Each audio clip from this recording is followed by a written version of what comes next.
Kitty vibes. कहानी का नाम है खूनी बकरी। बहुत समय पहले की बात है। एक दूर दराज के गांव में दो जिगरी दोस्त रहते थे, रामू और मोहन। ये दोनों गांव भर में अपनी शरारतों और शराब की लत के लिए बदनाम थे। दिन हो या रात, इनके बिना कोई झगड़ा या हंगामा पूरा नहीं होता था। एक रात दोनों ने बहुत ज्यादा शराब पी ली।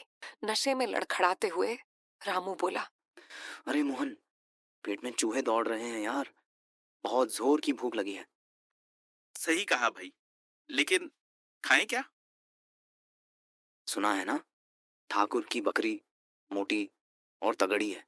चलो चुपचाप उसे चुराकर जंगल में ले चलते हैं। वहां जाकर उसे काटेंगे, पकाएंगे और आराम से खाएंगे। हाँ हाँ हाँ, वाह रामू, आज तो तूने कमाल की बात कही है। चलो चलो। दोनों चुपचाप ठाकुर के घर की ओर बढ़े। दरवाजा धीरे से खोला, बकरी को निकाला और जंगल की ओर चल पड़े। चारों तरफ अंधेरा था, हवा हल्की चल रही थी, सिर्फ उनके पैरों की आवाज गूंज रही थी। पेड़ खामोश खड़े थे, जैसे सब कुछ देख रहे हों।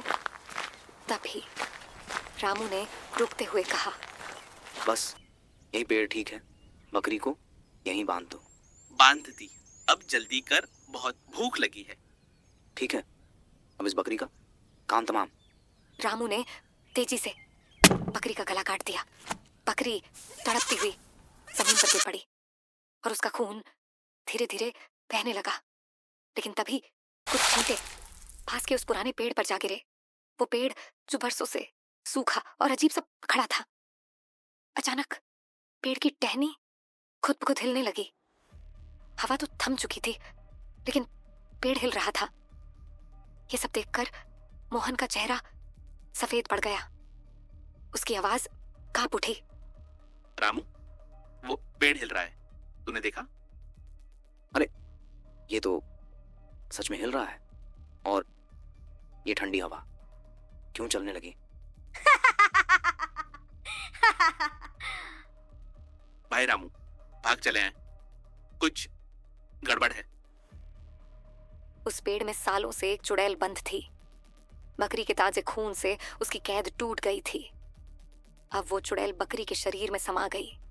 अगले ही पल मरी हुई बकरी हिलने लगी। वो उठ खड़ी हुई। उसकी लाल आंखें अंधेरे में चमक रही थीं, जैसे अब उसमें कुछ और बस गया हो।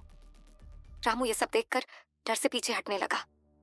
उसका गला सूख गया और कांपती आवाज में वो बोला, अरे ये बकरी, ये तो उठ गई।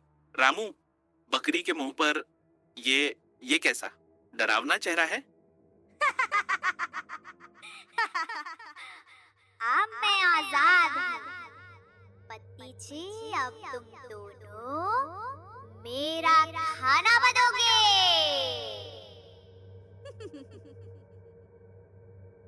चुड़ैल बकरी ने झपट्टा मारा और पहले रामू को मार दिया।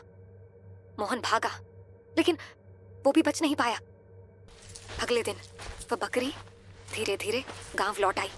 ठाकुर के घर जाकर फिर से उसी जगह चुपचाप बैठ गई। कुछ दिन बीत गए। गांव वाले डर और बेचैनी के बीच इकट्ठे हुए थे और चिंतित स्वर में बात करने लगे। हर रात कोई ना कोई मर रहा है। ये क्या हो रहा है? हर सुबह किसी की लाश मिलती है, खून पूरा गायब और गर्दन पर निशान। जरूर कोई भूत प्रेत है। एक रात गांव वालों ने तय किया कि अब वो जाग कर हत्यारे को पकड़ेंगे। सब छुपकर देखने लगे। गांव वाले दबे पांव छुपे बैठे थे। चारों तरफ सन्नाटा पसरा हुआ था, सिर्फ सांसों की आवाजें और धड़कनों की थरथराहट। तभी किसी ने फुसफुसाया, देखो वो रही बकरी, लेकिन उसकी आंखें लाल हैं। वो तो लोगों को मार रही है। सब डर गए। किसी की भी हिम्मत कुछ कहने की नहीं हो रही थी। तभी एक आदमी बोला, अरे ये तो वही बकरी है जो ठाकुर के घर में थी। अगले दिन गांव वाले चाकू, भाले और डंडों से सज होकर उस बकरी को मारने पहुंचे। जैसे ही उन्होंने हमला किया, बकरी जमीन पर गिर पड़ी। सबने सोचा अब कहानी खत्म। लेकिन तभी अचानक बकरी ने झटके से आंखें खोली और धीरे धीरे उठ खड़ी हुई। उसे फिर से जिंदा देख गांव वाले दहशत से कांप उठे। बकरी के उठते ही एक डरावनी हंसी जंगल में गूंज उठी। सारे गांव वाले सन्न रह गए।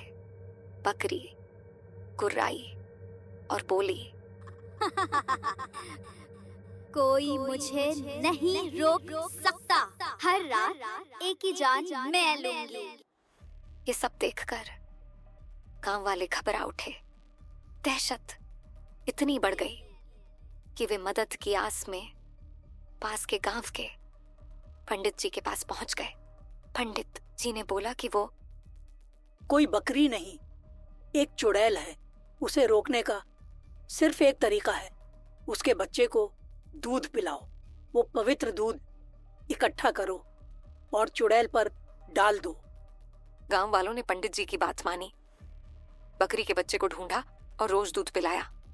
बच्चा थोड़ा थोड़ा दूध पीता और बाकी दूध बोतल में जमा करते। एक रात चुड़ैल बकरी फिर हमला करने आई। गांव वाले छिपे हुए थे। जैसे ही वह झपट्टी, गांव वालों ने बोतल से सारा दूध उस पर डाल दिया।